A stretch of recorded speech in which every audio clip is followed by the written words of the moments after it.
Welcome to the Pindown, your Detroit Pistons podcast. I'm your host, Wes Davenport from Motor City Hoops and Detroit Bad Boys. And Blake is actually out this week. We're going to do a quick little recording with him, and then something popped up on the family side of things, so he's got to miss this one, but he'll be back next week. In the meantime, though, we've got a guy that you guys will be hearing a little bit more of, but this is Robbie Bedelon, also from DBB. And Robbie, welcome to the Pindown. Thanks for coming back on. It's actually been longer than I thought since we've had you join. Yeah, I can't remember when the last time was, but I always enjoy the start, the beat. I always feel like I get into the beat. So yeah, dude, great to be back. What up, Harry? Yeah, so happy to talk hoops with you today, Wes. Big shoes to fill. I love that you were Blake loving the yeah, absolutely. And I love that you were loving the music, because we actually had to switch to that because we were getting some copyright issues on YouTube, and this one's supposed to be open source. But I was kind of I can get a little nerdy, Robbie, and I like that this was Chopin. This is kind of a classical music riff there with a little bit of heavy beat in the background. I was like, that was very me. I was excited that Blake allowed me to do that. So I'm glad you were rolling with it. Yeah, for sure. It's very unique, I feel like. Yeah. And embrace the nerdiness, Wes. I'm right there with you. Right there with you. Well, let's leverage the nerdiness, right? We're going to jump right in, and we're going to go through, guys, all of the offseason moves so far. Okay, so that's going to take us all the way from the draft to the most recent John Collins signing, and a little bit of rumor stuff as well after that. We're going to kind of go through in chronological order here. But if you're tuning in live, of course, thank you for that. And be sure, as Richard has already done, to ask any questions that you have. We'll be getting to those when they are relevant as well. But Robbie, we haven't had the opportunity to get your perspectives on the Pistons draft. So obviously they make a little bit of a trade up here to add Abuka Okori. They also trade back into the second round. They didn't have a pick. They traded into the second round to get Ugana Onyenso. And what were just your general thoughts on those two moves? Yeah, initial thoughts were not Okori when the trade up happened. Assumed Trajan and his love for wings, was maybe a cam car or something like that. But like I enjoy the selection now after I, didn't dive deep into prospects this year, which is kind of nice as a Pistons fan now, where you're like, oh, we picked 21. Like I'll just find out when Trajan picks. But after watching him, like super, super fun. I like how different of a guard he is than Cade, with his speed, with his quickness, like so shifty, where Cade is big and strong. His ability to get to the paint at his size is super, super impressive. Curious with his size, though, how that holds up, finishing wise. I know that he had to really carry the load at Stanford, and was really basically their 1, 2, and 3 option. But it'll be super, super interesting to see how he fits in the league. He's an exciting prospect, and I'm curious where he sits in the depth chart right now, though. Like, I'm not curious. I don't know if he's gonna get playing time right away. I mean, obviously there's still more to go in the offseason, but I think that's what I'm most interested is to see if he's gonna get minutes right away. But the way that Trajan talked about him, hyped him up, traded up for him, I wouldn't be surprised if he somehow, some way got minutes to start the year. I really wouldn't be either, honestly. So like you mentioned, the trade up, I think, is important to note. You're not effectively giving up your backup center in Isaiah Stewart, which I know wasn't officially the move, but is kind of sort of the move that happened. You're not really making that move for a guy that I just think you're figuring isn't ever going to factor into the rotation. So I think from the jump, you're already looking at him as someone that they at least think can come in and play. But from my perspective, I think what you just brought up is really the big selling point for him. He brings something that this roster doesn't have. He is a walking paint touch. He wins as a guard in a way that's just different than even a Marcus Sasser does. Marcus Sasser is very shifty. Okori's very shifty, but Sasser is more shifty, like laterally and going in reverse.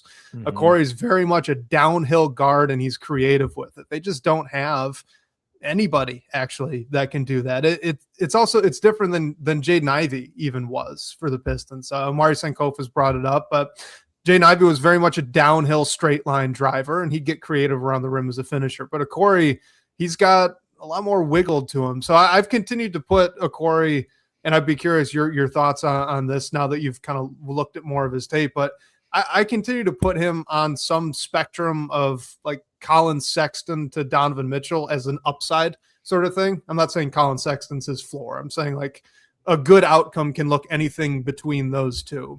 And I think one of the swing things for me is actually the weight. So you brought up that he's small.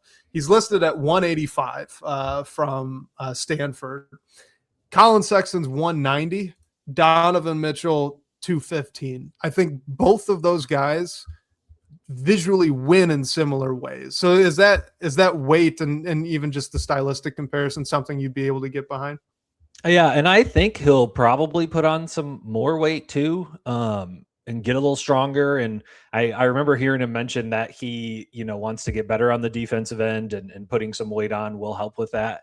I also saw that he compared himself to Colin Sexton, which is like a very cool, like he's not, I'm going to pick Tyrese Maxey, but I just think it's because their games to me are so similar. Not that I'm saying he's going to be Tyrese Maxey, but just the shiftiness, the ability to still get to the rim as a small guard. I saw that Kyrie has been a comparison, but Kyrie, I think, handles the ball differently than Okori does. But yeah, him offering Colin Sexton as a comparison, where I also see him like fitting in as the same kind of role that Colin has. It was a cool comparison that he made. Yeah, I always love when guys come in and don't compare themselves to the Hall of Fame point guard that, it'd be great if they did reach it, but they're just probably never going to do it because there's a reason those guys are so rare. So there's a good bit of self-awareness there, I thought, to bring up Colin Sexton. So yeah, I mean, if you were a fan that wanted the Pistons to add Colin Sexton to this roster, Trajan Langdon just said we have Colin Sexton at home when he drafted Ibuka Okori. But all right, what did you think of the second round pick here on Onyenso, the big man and shot blocker? Very excited about the idea of what he could become. I think that's kind of asking a lot for, what was he, 53 or whatever his pick was at. But shot blocking, no doubt. He's really the only legitimate rim protector at center right now for Detroit. So I like finding that after trading Stu. I also saw that he shot a little bit of, not a ton from deep, but shot a little bit from deep. And so the idea of like him becoming this 3-and-D center would if he even developed a jump shot, I think I'm still asking for a lot. I think that's really cool, or that would be really cool. But I'm intrigued by his defense, given the and size. Really, I think he's a 7-footer too, so he's only the only 7-footer on the roster. So one thing I also just am throwing in as a wrinkle, if Duren goes up against him in practice, I think that's really good for JD and just a like getting better opportunity of, going up against a kind of the people that he struggled with in the playoffs. I like the idea of him every day practicing against like this defensive 7-footer as well. Yeah, that's a great point. Just to put this in perspective for you guys, Onyenso actually has 2 seasons where he's done this. All right. So last year at Virginia, in only about 18 minutes a game, he averaged 2.9 blocks per game. That's coming off the bench. He didn't start a single game. His sophomore year for Kentucky, the same, almost the exact same, at least for that number. It was 18.8 minutes per game and 2.8 blocks. Like he's done this now twice. So that was not a outlier year at all. He is just legitimately that good as a rim protector. And I think the point you bring up is great with him in practice, right? Like if Jalen Duren's being forced to go up against a bigger body, a type of big man that the team just didn't have as well last season, right? We talked about Okori is a little bit stylistically of a player they've not had for a little bit, probably since Dennis Schroeder. Onyenso's about very much in the same way. I mean, Tolu's a good, fundamentally solid big, but he's not the 7-footer who's blocking a million shots. So I think it's a good point to bring up that Duren's going to have to go up against that in practice. But all right, let's get to the heartbreaking thing here, because this is what I've been dreading talking about a little bit. We haven't really had the chance to in too much depth. We brought it up a little bit when we had Tyler Metcalf on, but the Isaiah Stewart trade. Robbie, was that your heart getting ripped out as well? Because that's what it felt like to me. I'll be honest with you. Yeah, that one hurt, but at the same time, like he felt like not the odd man out, but he felt like the guy most likely to be moved. Like you referenced earlier, the trade with Memphis with like the 3 seconds and then the 3 seconds back. I am kind of disappointed that Stu really only got us like 4 spots up basically in the draft at the end of the day.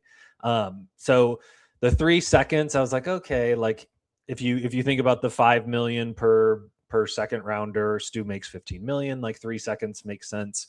But I feel like when I describe it in a way that we only moved up 4 spots in the draft, to me, it seems like Stu should have been worth more than that. But yeah, I mean, just like he was a Piston, he was a bad boy, like to his core, just really embraced the city, loved having him here. But I do feel like he was kind of the odd man out in terms of people being moved. I think one thing, and I think you and I have talked about this just in the past, but I wish he shot the ball more. And I don't know whether that is a Stu thing. I don't know if that's like a coaching thing. I felt like times he had, especially this past season, he had opportunities to shoot the long ball and just like wasn't confident in it or wasn't looking for it. And so he had one season back with Monty where I think he had 4 attempts per game and shot 38%. So like I was really excited about having the idea of a stretch big on the team, and he just never really like panned out to be that. And I thought he was going to end up in like Boston or somewhere where they would turn him into a stretch big and he would be an awesome stretch big. And so definitely like embrace the city. He was a Detroit Piston to his core and he'll be missed. But yeah, he did seem like the odd man out to me. He's another guy too, just as a tangent on Stewart, like through the different regimes, he's done and did everything that could have possibly been asked of him. Right. I mean, you bring up the Monty year, he's playing the 4 most of that season, which, you know, that's something I had advocated for him to do back in the day. It didn't work out all that well these past couple of seasons. I kind of wish he got to do it a little bit more with the way that Jalen Duren was expanding his offensive game. But even that being said, like he was starting at the 4, being asked to put the ball on the floor on the deck and try to make a play. Like he would go all in on whatever he was doing. I really came to appreciate and love his game. So I'm going to miss him. I know you will too, but I'm going to miss him. I'm glad he ended up in Memphis. That seems like another good cultural fit for him. Another kind of, you know, Memphis is kind of the discount Pistons, right? Their grit and grind thing. Yep. That's kind of sort of the going to work era of Detroit basketball. So I think he'll fit in well, but I'm not looking forward to that Grizzlies game. Yeah, they got a bunch he's going to be out for blood. Big physical guys, Boozer, Edie, Stu. Yeah, that's a mean too. You're gonna need to hit highly the ice competitive tub guys after that game. Yeah, and so Richard brings up here that felt bad getting basically nothing back for Isaiah Stewart. That still remains to be seen, right? So that deal's not finalized. It seems like it could be looped into the John Collins deal. It also could be looped into the Isaiah Joe trade, which we're going to be talking about here in a second.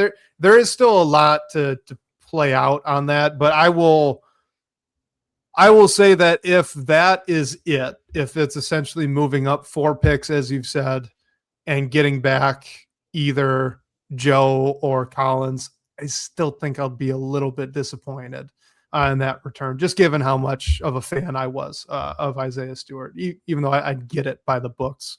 Is that fair? Or would you disagree? And I thought, and I would assume most people thought is that he would be used in a Trey Murphy trade, to give him back to Troy Weaver. And so the fact that he wasn't used in that made me immediately think that Trey's just too expensive for Trajan. Yeah, we'll get to that.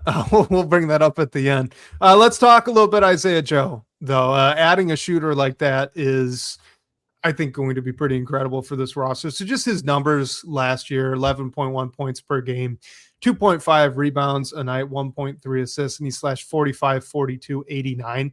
And kind of interestingly, so as a starter, his numbers have been pretty consistent. Last year, it was down a little bit from 3, but it was 13.7 points, 3 rebounds, 1.9 assists on 42, 35, 96. That was 9 games that he started last season for OKC. The numbers for his career, though, over 38 games, almost dead on, exactly the same. 13.7 points, 3.2 rebounds, 2.1 assists, and he picked up the 3-point percentage to 38. So, this was one of those deals that the Thunder just physically could not keep the number of players they were going to have. So they were going to have to shed some number of guys, and they just really didn't have any leverage to do that. So it seemed like a good bit of business for the Pistons to just kind of get Isaiah Joe for free. But in terms of what he brings as a player, Robbie, what do you think that role is going to look like for him in Detroit? So this is my favorite offseason move so far. I'm really, really excited about Isaiah Joe and the fact that it only took 2 seconds after years and years and years of us acquiring second rounders, like to finally put them to use and to get somebody like Isaiah Joe, I think is a great deal for Detroit. My favorite Isaiah Joe stat is for the last 4 seasons, he's played over 70 games in every season. And in all 4 of those, he's also shot over 40%. So just a guy who is like as consistent as it gets. He stays healthy. He shoots the ball really well. My like next thought. So with him being on the roster for at least the next 2 years, and he's only, I want to say, like upper 20s. I want to say he might have just turned 27 like today or yesterday. I think correct. He just, yeah, right. As of recording, he turned 27. Yeah. Okay. So I feel like he, just kind of fits more with the younger guys. Just his age is closer to say, than somebody like Duncan. I part of me is intrigued about him starting at the 2. And I know that he really has never started, consistently in his life and has really been a bench player. But with his ability to I guess it's never guaranteed, but 2 more years left on his contract at a younger age, I feel like starting him immediately with the idea that maybe he can be the 2 for the next 2 years. And I'm interested to see who is Isaiah Joe, like when he's pushed beyond anything that he's done so far in his NBA career. Like what does he look like with 28 minutes a game? I think there's still a little off the dribble game possibly. And with a bigger role, can he expand on that a little bit? But really a guy next to Cade Cunningham who wants to shoot threes and shoots threes at a really high rate. I just want him playing next to Cade as much as possible, really. And name the shooter that Cade has not made better, right, up to this point in his career. Cade made Danilo Gallinari and Mike Muscala look legitimate out there for a little bit before they both politely asked to leave. Like, Cade Cunningham knows how to get shooters the ball where they want it, and I think that's really tantalizing when you look at a guy in Isaiah Joe who, like you said, over 40% the past 4 years on high volume. Like, can that get scaled up actually even more? That would be pretty nuts. And you just look at the past 2 years. I mean, Duncan Robinson had a career year. Malik Beasley obviously had a career year as well. Tim Hardaway Jr., no slouch. I think that the potential is very interesting. In terms of his off the dribble game, I'm with you. Actually, I was noticing that a little bit too. He's not a rim pressure guy. Right. But I do wonder if he might be able to, within 5 or less dribbles, work himself into a spot at 2 levels, because he's got a nice form jump shot. There's no reason it shouldn't be scalable off the dribble, either to a 3 or a mid-range pull-up. And I think if he could start to access some of that. Like you said, he's 27, still a little bit of room to grow, and he's been in limited roles. So he got off to a very slow start in Philly, and it only really picked up in OKC. But if you could expand that a little bit, maybe that scoring could uptick. Could this be like a 14, 15 point a night kind of guy? I think it's in there. I don't know if I'd necessarily bet on it, but I'm right there with you and being a little bit intrigued on how he could look with the starting lineup, especially if that can then push Duncan Robinson to the bench. And it does sound like they're keeping Duncan Robinson, but I think Joe is a better defender than Duncan Robinson is. I don't think he's a good defender, but he's better. He is a little bit better. Not hard to be better than Duncan Robinson on defense.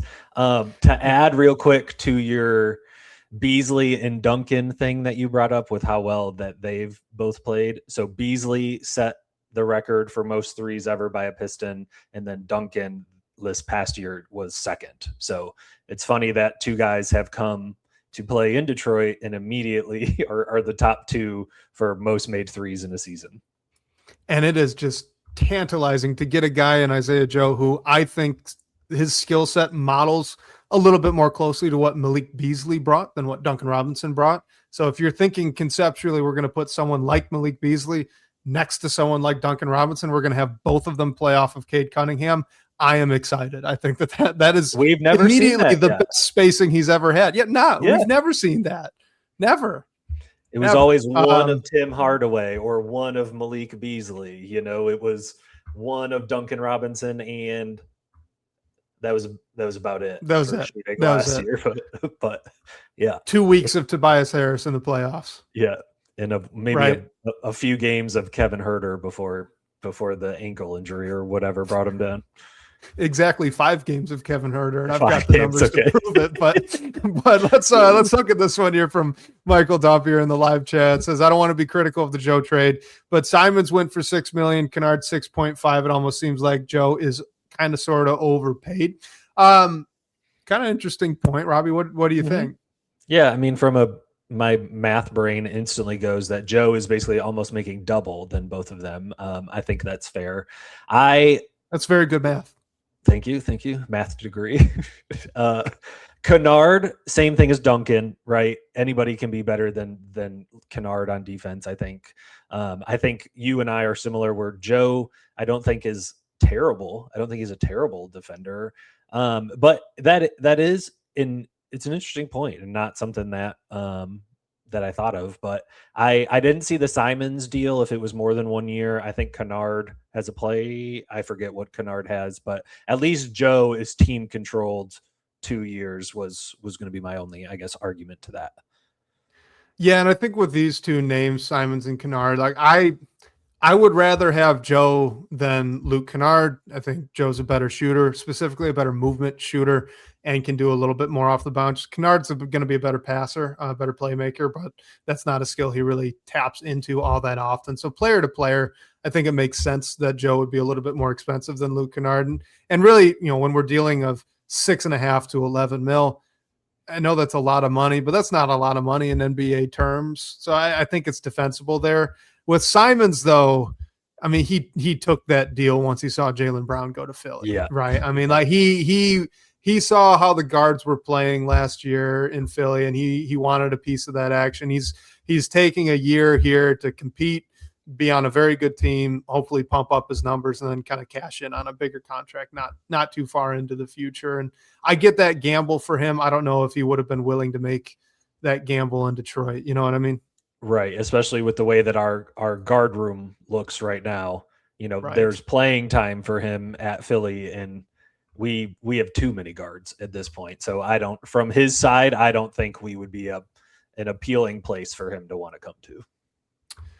On the topic of guards in Detroit, the next big move that the Pistons made was re-signing Kevin Huerter in a move that actually saved them cap space because his cap hold was massive. So that's just one that's funny to me.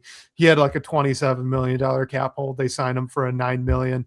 annual average value. So that tanks that way down. But getting ahead of myself here, 3 for $27 million. It's a $9 million average annual value. The third season per Omari Senko for the second from the Detroit Free Press was a team option. So that's nice, right? That's nice to have that in the back pocket.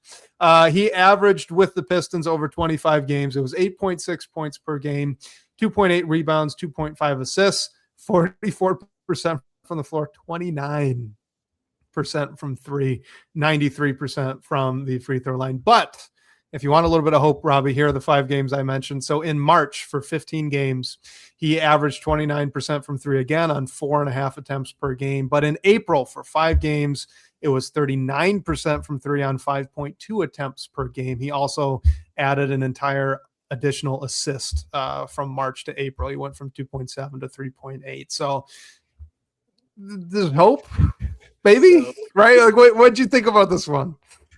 I'm fine with it. This is again another thing where, it's like, oh, they have Isaiah Joe and Duncan Robinson. Like, they got to get rid of one. It's like, we're allowed to have more than one shooter. And I also think the same, I would call Kevin Huerter a shooter, although maybe his past year or two haven't been great. From a money standpoint, like, I think him being worth $2.5 million more than Luke Kennard. Like, I think Herter's defense, he at least similar, I would say, to Isaiah Joe, where I don't think he's on a Duncan Robinson level, but I don't think he's a good defender, but he at least tries, I would say. And I think, hopefully he can just get some consistency. Like, I think he's team to team to team to team now that he's in Detroit. So maybe that he finally has some consistency, like knows that he has a home for a year or two, that he can kind of settle in, and then maybe his jump shot can come back. He can get in the gym with Vincent. I will also say, from a contract standpoint, I think he's going to make like $8 million, then $9 million, then $10 million, basically these next 3 years. Ron Holland will make more money than Huerter this year and more money than Huerter next year. So from a payment standpoint, I'm not really concerned, with the differences, I guess, between other contracts and also just something that's below 10 million. And if anything, at least Huerter has a history of shooting the ball, whereas we're still waiting on that from the Ron side of things. And, Huerter does a lot more offensively than I think a Luke Kennard or even honestly an Isaiah Joe, proven anyway, has proven that he can do offensively. Kevin Huerter's a guy, he can, as the 3.8 assists per game in the month of April would suggest, he can make for others. He's a very heady passer, very smart player offensively. He puts himself in good positions. He can operate a pick and roll every now and then. He's kind of a crafty, creative finisher, which I don't think you'd really expect out of a guy that has his reputation, right? So I think that Kevin Huerter brings a lot of good stuff offensively, and all that stuff would be a lot better if the jump shot were consistently back to where it was before he had that shoulder injury a few years ago. But, I think, you bring up the money. It's not enough to guarantee that he's going to play. It's kind of where I've fallen on this. The $9 million as an average value, if that's sitting on your bench as injury relief, you're cool with that. It's not a big deal. I get that that's not the most perfect of asset management, but you do need guys that can fill spots 11 through 15 on your roster, that can step in and play, and that also can be addable salary to a trade later on down the line. If you just have a bunch of veteran minimums, that's going to be very difficult to bring guys back. So I think that's kind of where, to me, Huerter slots in. I think he's a Corey competition. I think this is them hedging their bets. They think Corey is going to be filling one of the guard spots off the bench, probably along with Danis Jenkins or Isaiah Joe, one of the two, depending on how that starting spot shakes out. And if he gets into camp and Corey's just not ready, you got a Kevin Huerter ready to go, and you're fine with that. If someone gets hurt, you got a Kevin Huerter ready to go. You're not going to miss hardly a beat. So I'm with you. I thought that this was actually pretty solid overall, and it just kind of can't hurt. It's one of those deals to me. I just don't know how it goes bad. They can get out of it really quickly. They can always throw them into a trade. There's just kind of no downside, and the upside's actually pretty good. Yeah, if he can get back to his 5 threes per game and shoot 39% or whatever. That's real nice coming off the bench. Also, are you ready for this transition?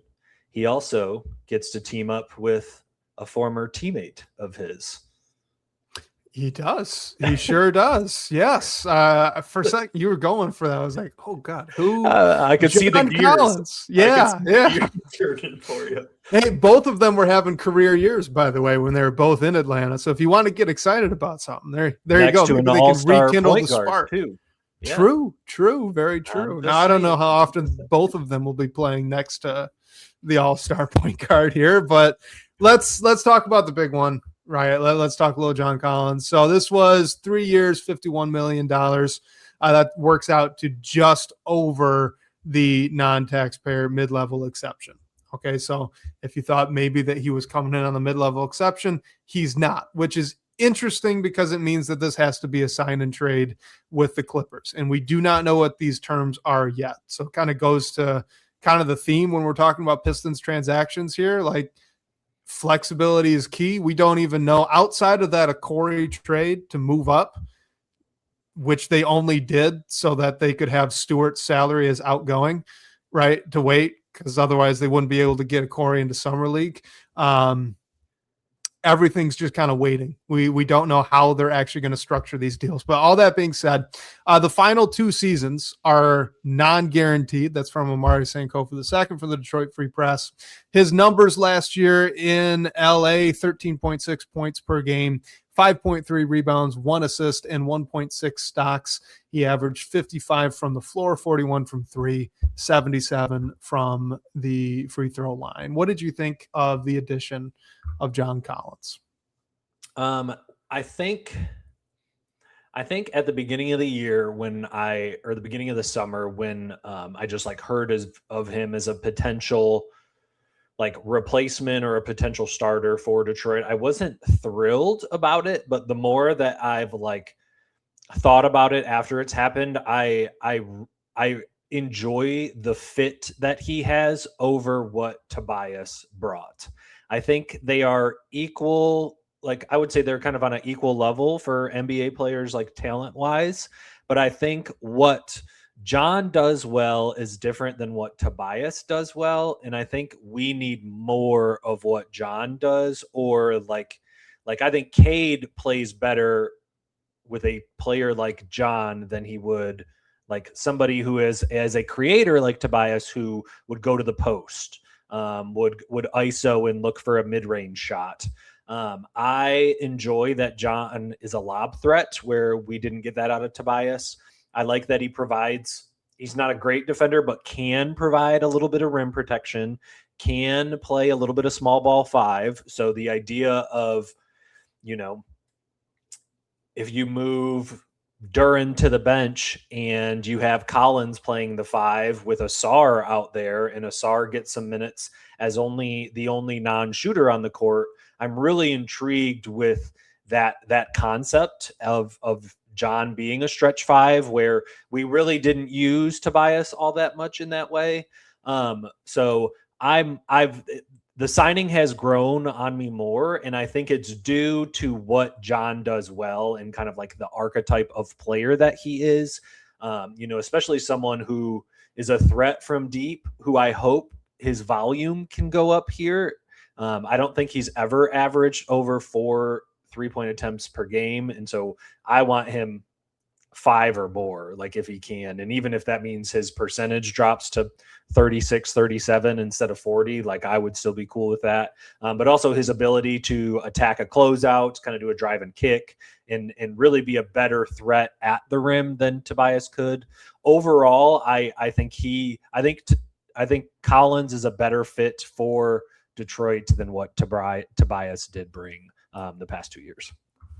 So you mentioned this, peek behind the curtain, guys. We're all Robbie, Blake as well. We're all in the Detroit Bad Boys like Slack channel because we're all writers, contributors over there. And Robbie had brought up this fit argument there, and I had not thought of it before. My preference when we were going into free agency, if we were looking at players that were right around that mid-level exception, I actually preferred Rui Hachimura because he did more of what you just brought up, right? He can do a little bit off the bounce. He's a better shooter than Harris. I saw that as kind of a more of a clear step forward because you're getting the Harris type production while also adding the 3-point shot that's consistent. But as you brought it up, and as I've been thinking about it, I'm kind of talking myself into it because of what it might mean for Jalen Duren. And that's a weird thing to say, I know, but if you could bear with me for a second. What you just said with John Collins, all right, the things he does well. He's a cutter, he's a rim finisher, he's a shooter, and he's a pick and roll big. If you are someone that thinks Jalen Duren is going to be expanding his kind of repertoire with the ball in his hands, his ability to create for himself, his maybe ability to take a few dribbles, hit a mid-range shot, which I do think that's the direction that he's going to be going. Having a player like John Collins next to him that can space the floor, but that can also act as a pick and roll big, which kind of frees Duren up to roam a little bit. Now, I'm not saying take all of those away from him, but just to throw a little wrinkle in there. I think that's really valuable, especially when you think back to the playoffs and how forcefully teams were trying to take away the pick and roll game from Cade and Jalen Duren, right? If you had a John Collins in that Cavaliers series and you're asking Jalen Duren to kind of float in the mid-range along the baseline and maybe play out of that space as John Collins is handling a pick and roll, I wonder if that doesn't free things up for the offense a little bit. You're still getting all the benefit of a pick and roll action for Cade with a lob threat that he can connect with. And now you're also releasing Jalen Duren into some space that he just frankly did not see in either of those series. So you've actually started to sell me on it, Robbie. I'm much more of a fan of the Collins edition now than I was when it first broke. And it's funny, as I'm listening to you, I'm thinking of things and I'm like, ooh, I really like if JD has the ball at the high post, let's say, and Tobias could not provide dunker spot like value where Collins can. So the idea too of, kind of, or a baseline cut, how he has found a SAR on plenty of those, like he can find Collins on those. I'm gonna add this in here. It's a little bit off topic, but it's a little bit on topic. But this thought has crossed my mind, and so I just want to share it with you. But John Collins is who I want Ron Holland to become, but as a small forward, if that makes sense. Somebody who can like hit the corner three, not necessarily like pick and roll action, you know what I mean, but like an athletic guy who is either shooting the three or like getting to the rim and then is a good finisher at the rim too. Sorry, I was on mute there. I was about to go look up John Collins' stats because along those lines, I know in his past he's had some big scoring years. Yeah, so his best season overall was his third year in the league. He was 22 at the time, but he averaged almost 22 points per game and shot, almost 64% on twos that year. And then not last year, but the year before, his final year in Utah, he was up at 19 points per game again.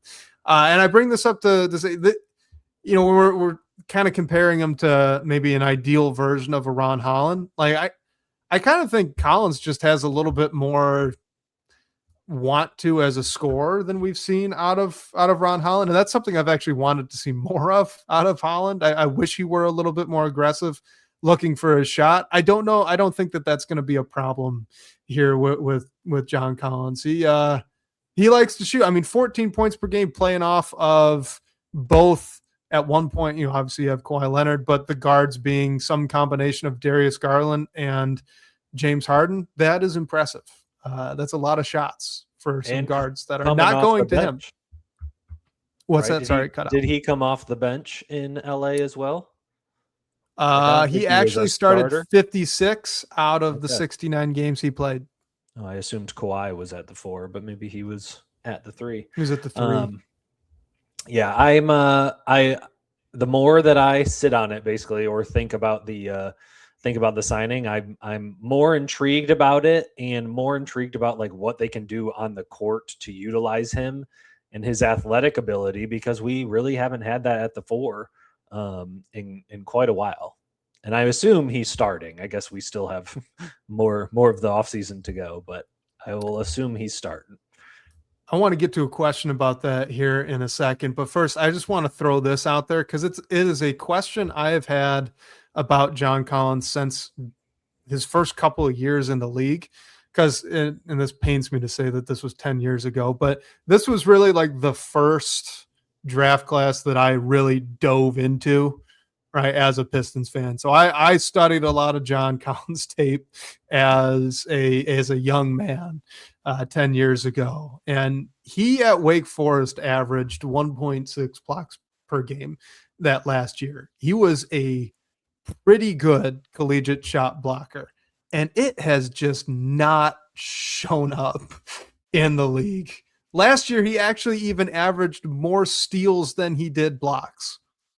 More steals than he did blocks. John Collins, the really explosive vertical athlete with some T-Rex arms, more steals than blocks. It doesn't make any sense to me. And I know he's got some of that talent, right? He's got a little bit of weak side rim protector in him. And as a small ball five, if he's going to handle that role on occasion as a, kind of shift to that backup five role when Duran sits down, I'd be really intrigued to see if he can't lean into that a little bit, especially on a team here like the Pistons, where JB Bickerstaff and this coaching staff has really emphasized chase blocks. We don't care about charges. We don't care about fouls. You just go after the ball. I wonder if he can rekindle some of that. I think you might be muted. Thank you. Playing next to a star could help him out. That too. Playing with a DPOY candidate, somebody who can, take the main attention away, that can help him with then that weak side rim protection. But as you were saying this, I couldn't help but think about Duran at the same time as somebody who, like, you look at him and you're like, man, this guy can jump out the gym. He's strong. He's athletic. It's like this guy, you feel like he should be a better defender than he really is. I hate that I made that comparison, and now they're going to be starting in the front court together. But that's what a SAR's for. They can't get to the rim if a SAR's in the way. So we're good. Very true. Yeah. Michael Dampier asks, isn't John Collins' wingspan sneakily not long? That's my memory of it as well. And I just looked it up to make sure I wasn't losing my mind. At the combine, measured in at 6'11" and a quarter. No, wait. And he's 6'9", maybe? Let me double check this. 2 inches more, maybe? Yeah, so it's a +2. It's a +2, which is actually for an NBA player not all that great. Right. But anyway, so that's interesting. So I'm glad I'm not losing my mind on that. All right, with that, mentioned that we're kind of assuming that John Collins is going to start. Richard asks a good question here in our live chat. They have too many guards to be done, right? Is that kind of your vibe? Like, you look at this roster and they are loaded with guards. I mean, they bring back Kevin Huerter. They drafted a guard and a Corey. They bring back Jenkins. They've still got Duncan Robinson. You've still got Marcus Sasser on the roster. You've still got Karis LeVert as well. Like, they have all the guards in the world, it feels like. Early on in the offseason, they were linked to another guard in Tyler Hero. Like, are they just trying to collect as many guards as possible? Or is it possible that they're going to consolidate some of these guys for a front court player that maybe pushes a John Collins? Like, is he safe, I guess is the question I'm asking. Yes, they have way too many guards on the roster. I'm trying to think. So point guard wise, I would say it's Cade, Danis, a Corey. I think Sasser is on his way out to Dallas, according to Stein. So I won't count Sasser there, but shooting guard. And Corey's a point guard in the way that Sasser's a point guard. It's like vertically, point guard. Role wise, I don't know. Yeah, and I feel that way with Danis too, where I think either guard can play both positions basically. But shooting guard wise, this is where the I'm most interested, because Isaiah Joe's not going anywhere. You traded for him. Kevin Huerter's not going anywhere. You signed him. So that leaves Chaz Lanier, that drafted last year or a year or two ago. I forget, last year. And then they have LeVert. They have Duncan. And with LeVert being an expiring, I really want to keep Duncan, but I know his contract can be really appealing in a trade. it makes me think that some consolidation is going to happen. And just based salary wise, it seems like you would at least need to use LeVert. I think you and I agree, but this may be a hot take in the Pistons community. I would rather move Holland than move Duncan, and I would rather Duncan be the backup small forward.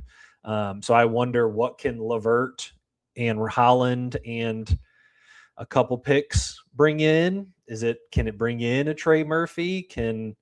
Is Troy asking for 4 picks and just, it's not even worth considering? Who knows? But I do think at some point it's going to be LeVert and either Ron or LeVert and either Duncan, and probably some picks if they do make a move. And I feel like a bigger move is coming than John Collins being the signing of the summer. It kind of feels like it. It's tough because you can definitely see a path to kind of running it back with the additions and changes they've already made.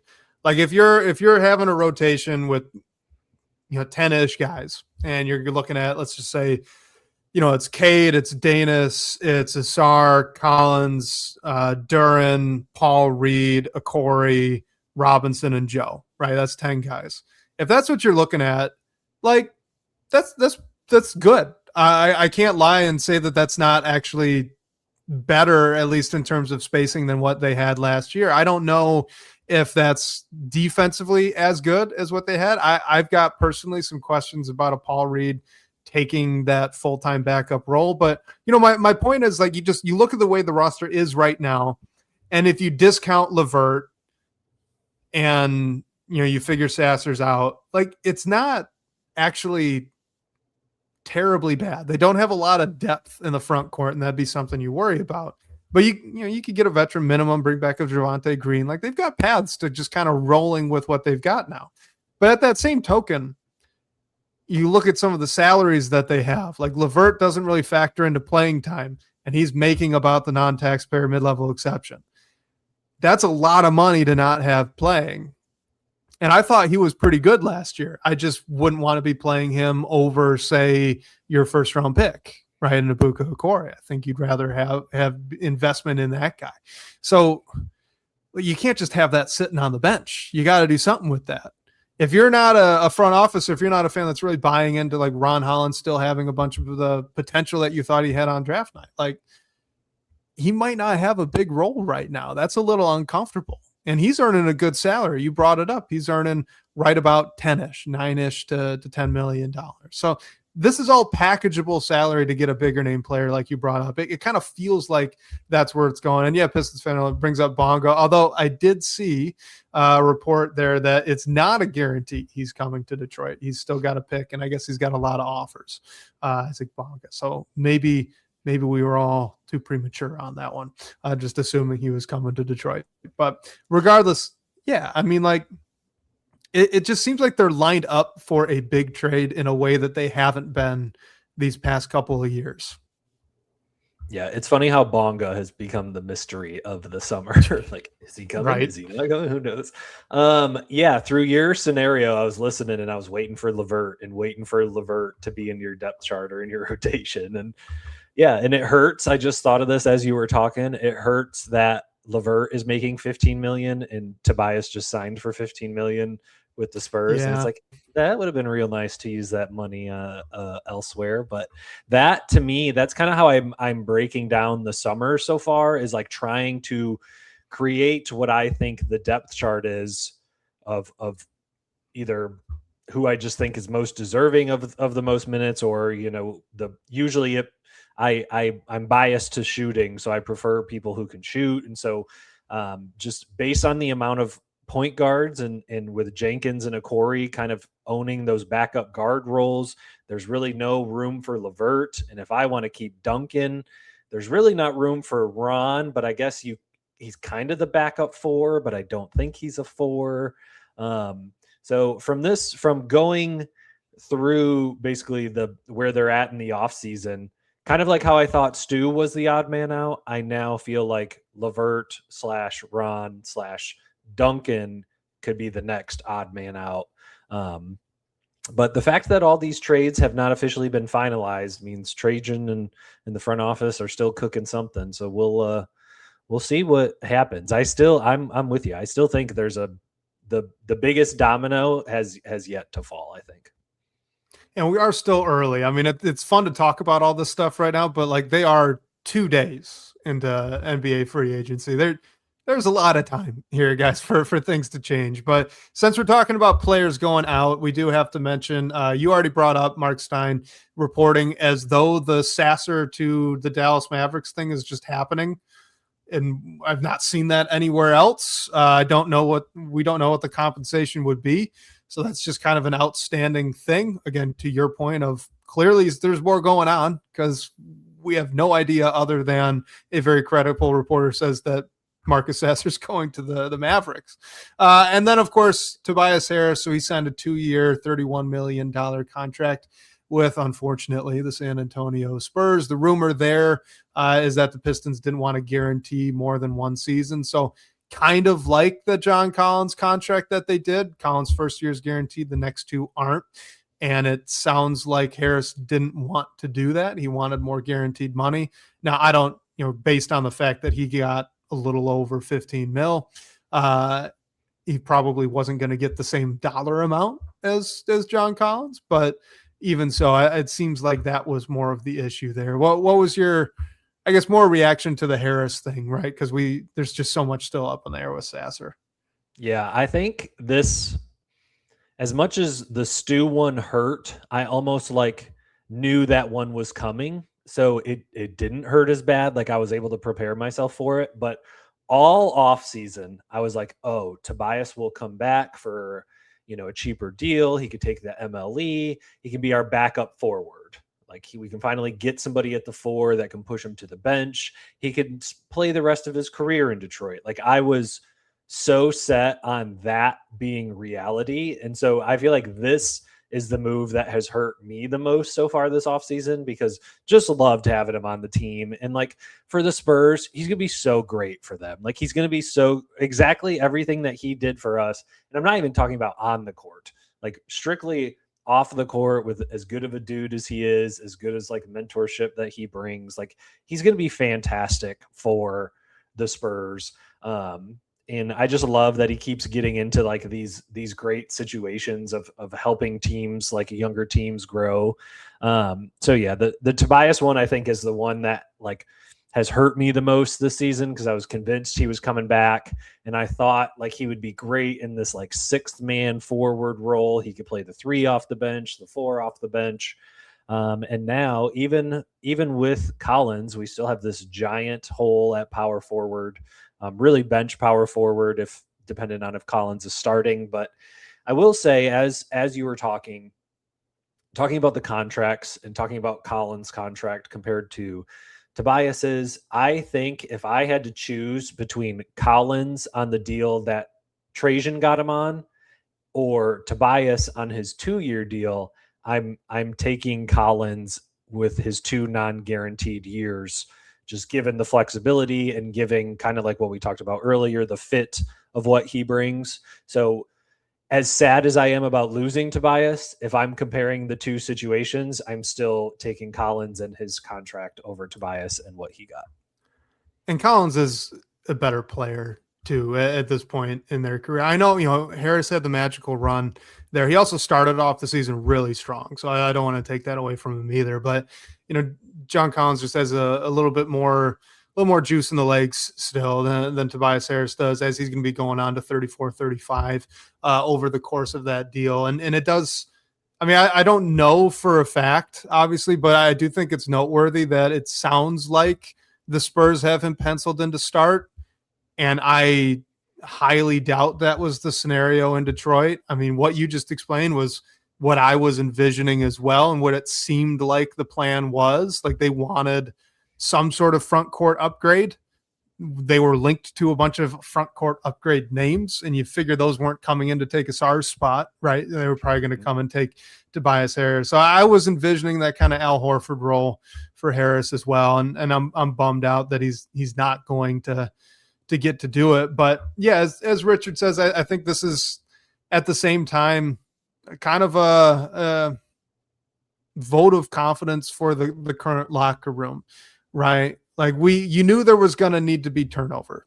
You know that the core guys are the core guys, and there's really only 3, technically right now 2, but according to Trajan Langton's postseason press conference, 3 players that they are for sure building around, and that's Cade Cunningham, Asar Thompson, and Jalen Duren. And this is kind of they're taking the training wheels off. You've lost a little bit of your spark plug energy in Isaiah Stewart, some of that defensive identity.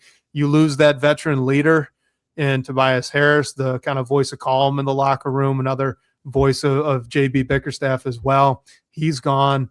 Now it really does fall on the shoulders of Cade. It falls on the shoulders of Asar. Jalen Duren, I'm just going to say when he's back, right? Because I feel pretty confident in that one. Like, they got big shoes to fill in terms of that aspect of what Harris brings, because he's world-class, I think, in terms of that role, that off-the-court stuff. The Al Horford thing is a great comparison, and just because I put him in the Al Horford role of what I wanted him to be doesn't mean that he wanted to take on the Al Horford role. So hey, if he still wants to hoop, he still wants to start and like compete, then by all means go do it. And maybe when he's 35, he'll come back to Detroit and he can have his he can retire in Detroit or whatever. We'll do that then. I'd be a big fan. I'd be a big fan of that. I mean, that'd be funny though. He's got 3 stints in Detroit if that were to happen. The first player ever, maybe. Oh man, that's a Keith Black Trudeau question right there. That'd be a good one. We'll have to follow up on that. All right, let's get into some more of the live questions here. This is Richard again. Would I have gone all in for Jaylen Brown? Did the 76ers go all in for Jaylen Brown? I think that's a question that we could ask. I didn't love giving up the unprotected picks that far off into the future, given that it's kind of grenade with the lottery rules. But I love Jaylen Brown, the player. I think Jaylen Brown, the player, is a great, great fit. I also think that all of the stuff coming out right now about, he's too smart for his own good, all that's BS. I don't buy into any of that at all. I just didn't personally want the off-court stuff with Jaylen Brown. And what I mean by that is all the Twitch streams. I've got a similar concern with like Michael Porter Jr. and his podcast. I kind of just want to keep that at arm's length. And then as well, the fact that he very much seems like he wants to go be a dude somewhere like he was for Boston last season, and that he's not going to be with Tatum. And I don't care how many points you score, this is Cade Cunningham's team, and that's not going to change. So I'd be a little worried for that kind of relationship in the locker room too. So I was a little bit more hesitant with it, but I wouldn't have blamed anybody for saying the Pistons should have really sold the farm to try to get him. I get it. He's a great fit. Would have been anyway. Kind of bizarre that it was like a salary dump for Paul. It was just very salary dump for a salary dump of 2 guys making over $50 million. The whole, like, he's too smart or whatever. All that was very, very weird. That's just the Celtics trying to hit him with the door on the way out. That's what they're doing. Like, just the criticism on him has been really, really weird. But as you were talking, Michael Porter Jr. jumped right into my head as well before you even said it, where I was like, same boat. He'd be a great fit. He'd be a ideal guy on the court. I do not think he would be the ideal guy off the court. So agreed with you there. And there's just, I think that there's a little bit of personally concern that I have with players that have vocally been, I'm trying to find a way to phrase this without making it sound really negative, because I don't fault the players for actually, going for this, but, like really prioritizing my stats, really prioritizing my role, things along the, I can't blame any of these guys for having that sort of focus. But if you look at what Detroit basketball historically has been, it's very much not that. It's the bad boys kind of decreasing some of their roles so they could fit with Thomas better. It's a bunch of rejects coming into Detroit with the 04 team, and Rasheed Wallace decreasing his scoring quite a bit so he fits in better with that culture. It's all that kind of stuff, kind of the selflessness and toughness and competitiveness. And if you've not been displaying that elsewhere, I'm a little bit hesitant of bringing it in here, even though, admittedly, it'd be fun to watch Jaylen Brown or a Michael Porter Jr. next to Cade Cunningham. This is a good one. I just saw because the Tyler Hero thing is not dead. Omari Senko for the second in a recent article has said that something to the effect that there's still interest. It's just, is the price worth it? So we've still got some deliberations there. Don't know necessarily what the price would be, but Michael's asking here, would you trade Ron Holland, Duncan Robinson, and a few second-round picks for Tyler Hero, even though he is on an expiring? I'm still on board for Hero. I'm very intrigued in Tyler Hero. I think I would do everything in my power to make that LeVert and Duncan instead of Holland in that scenario if you're going to bring on another guard, because at that point, I'm trying to go back to our depth chart. Like, I think Kevin Huerter is your backup small forward if you make this deal. You know what I mean? Because then you don't have Ron, you don't have Duncan to be your backup small Well, it'd be forward. LeVert probably, actually, right? I mean, LeVert's at least got a little more size there. I don't want LeVert playing. So, there's that. There's that. So, yeah, that's where I'm from a depth standpoint. I would rather give up 2 guards and keep a forward if I'm bringing a guard back.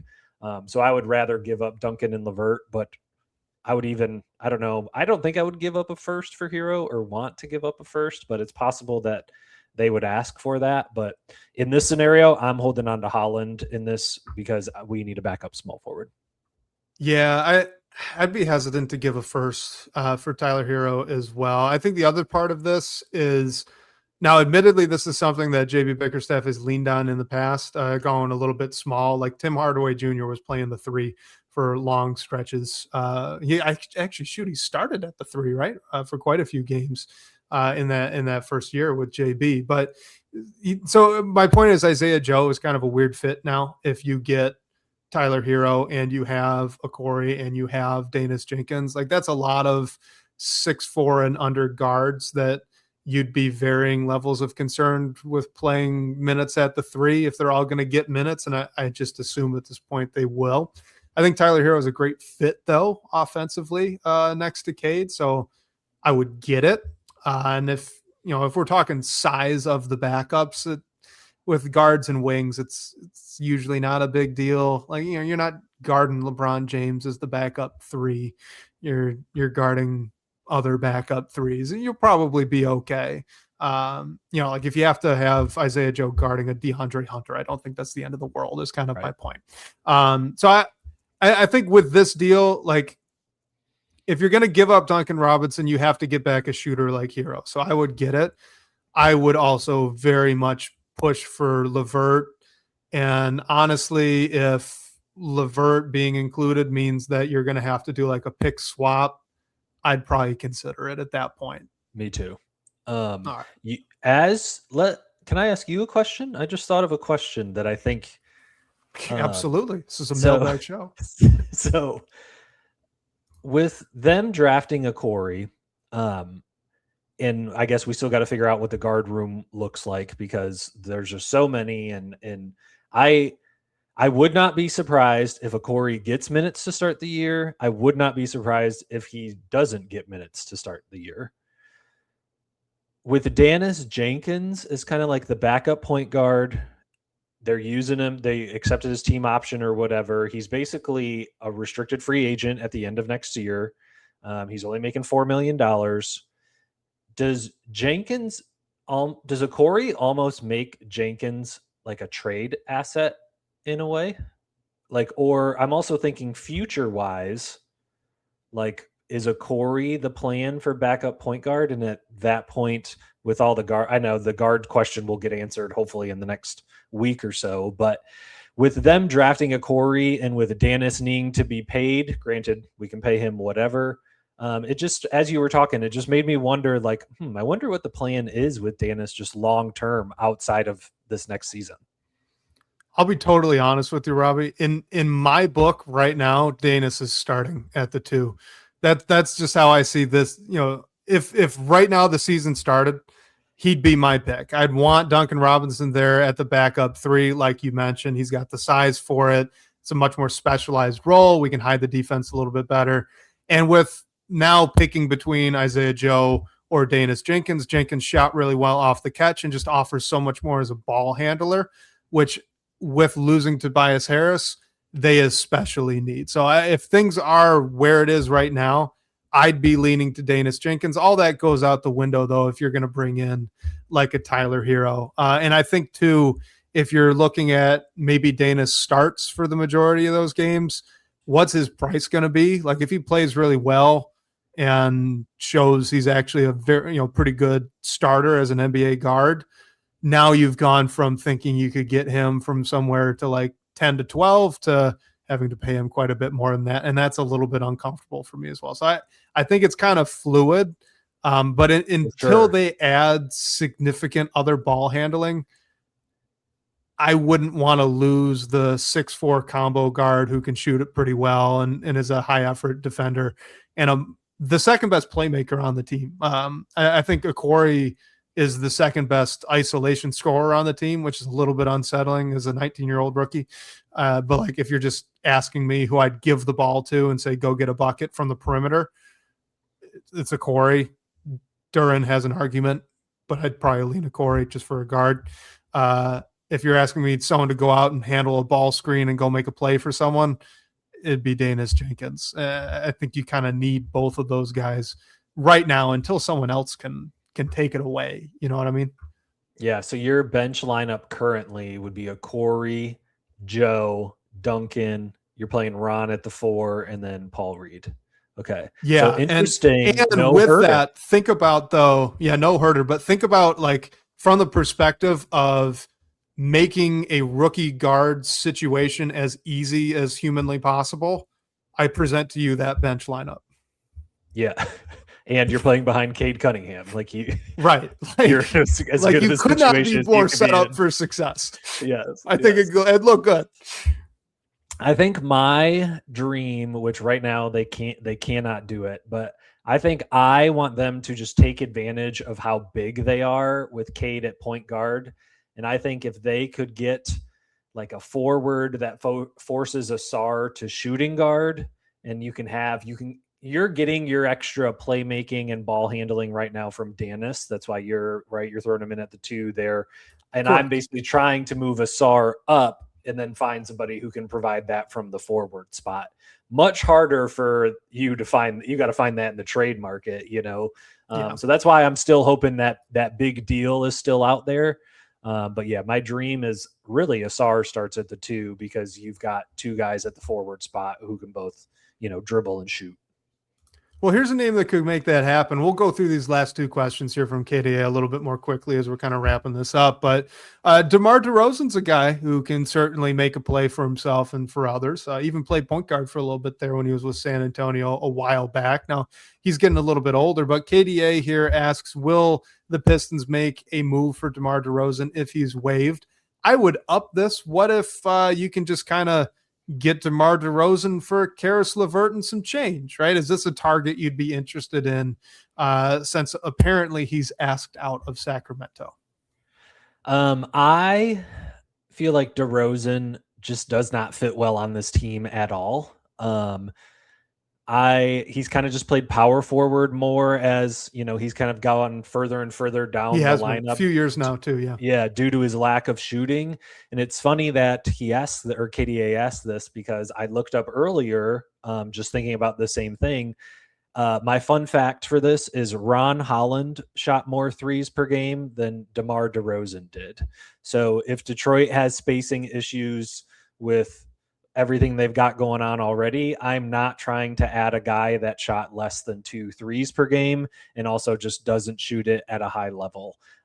So from a scoring standpoint, like I get it as a guy who can provide like, dribble, pass, shoot from the wing, but I just think I want that shooting to come from behind the 3-point line. I think Cade, Asar, Duren already own basically inside the 3-point line. So I want to give them as much space as possible. So I would rather have somebody that can shoot the 3 well than to bring on DeRozan.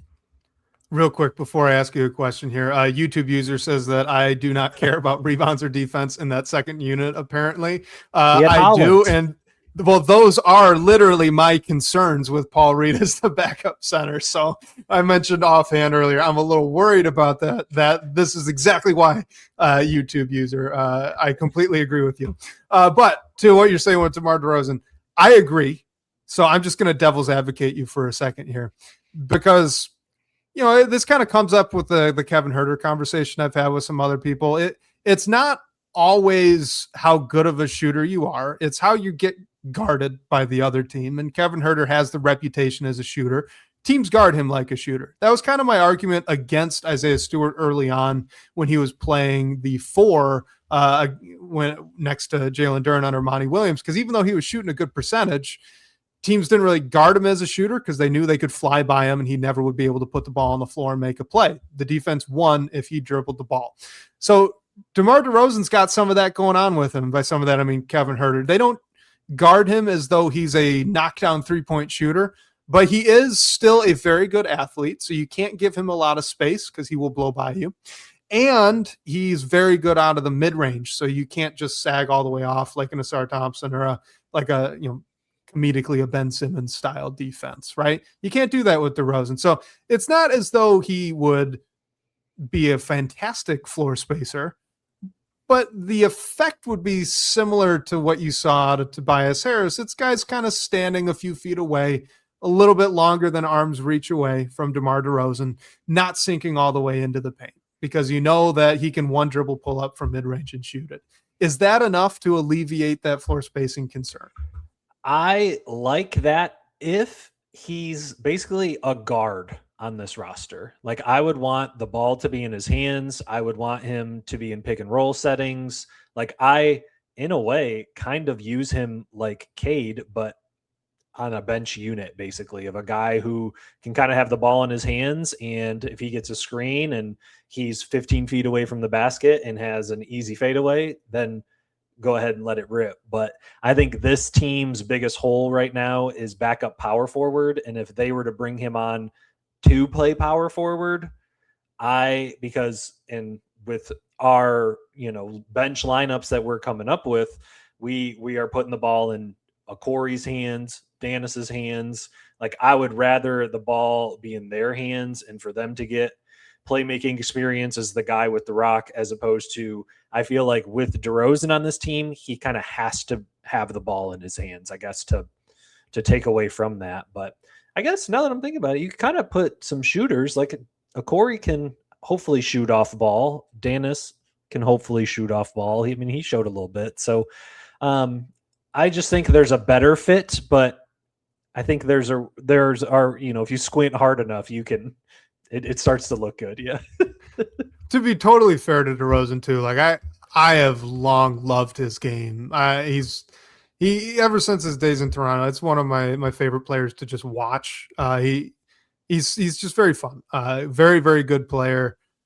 He probably wouldn't be coming off the bench, and that would give me all the concerns in the world that you brought up before I brought up the devil's advocate position. So I still agree with what you said before, but yeah, it would at least be interesting. It'd be entertaining. I think of all the names we've been talking about, like Corey, Jenkins, those guys, I am a little worried still about, should you really be taking the ball out of Cade's hands and giving it to them?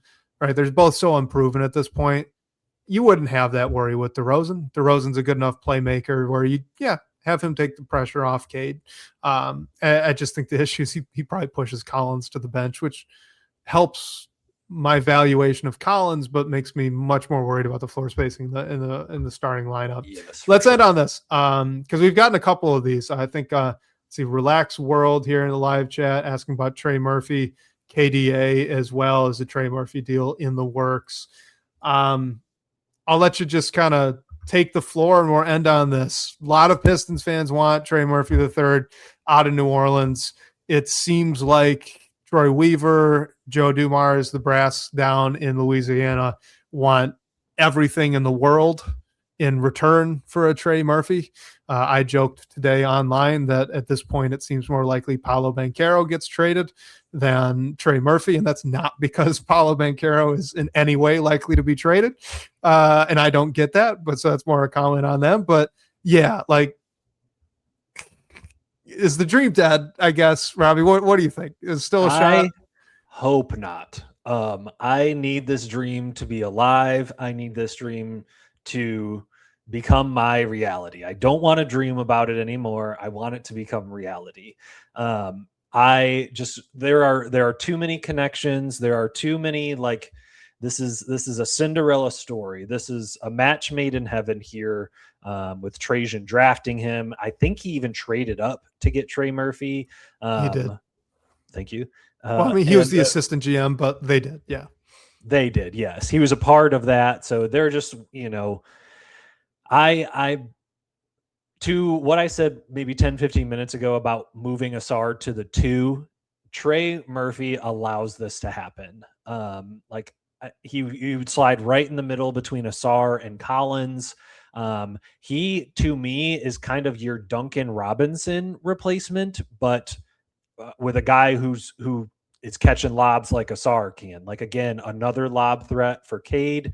Like, I'm trying, like, a Cade, Asar, Trey, Collins, Duren starting lineup. Cade can play quarterback, and every single one of those guys is alley-ooping at the rim. The gravity that Trey brings, the contract that he's on, you have him under team control, like 3 years for $75 million. I'm getting to the, maybe this is just me being impatient, but I'm getting to the point where I'm like, I don't care what it costs. Like, go get him. It rounds out this roster so well. I mean, maybe you still have a hole at the backup power forward, but like, I would be so ecstatic with the entire off season of Trajan really acquiring so much shooting, the shooting that like we've been wanting to put around Cade, while also, I think, allowing Asar and Duren to succeed in the same environment as well. Like, it benefits them too. So yes, this is my pitch to Trajan. Please bring Trey here. I think he's the ideal guy to start at the 3 for this team. All right, last thing real quick. If it is, let's see, Duncan Robinson, Ron Holland, 4 unprotected picks. You said there was no limit. You said do it. As I said, would you? I was like, what is something? Because that's the rumor. No, that is the rumor, right? Like, they're saying it was 4. Now maybe there's a rumor that they've talked themselves down, using scare quotes here, to 3 first-round picks. Like, I mean, are you meaning that? That's the biggest trade of the summer, right? Is more like Walker Kessler, I think, is who basically fetched the most from a pick standpoint. So that would be more. This would basically be the Mikal Bridges deal, right? Like that seems like what they want, which is fair because I think Murphy and Bridges are comparable players. I don't think I would do that one. So maybe I'd lie. Walks it back immediately. Yeah.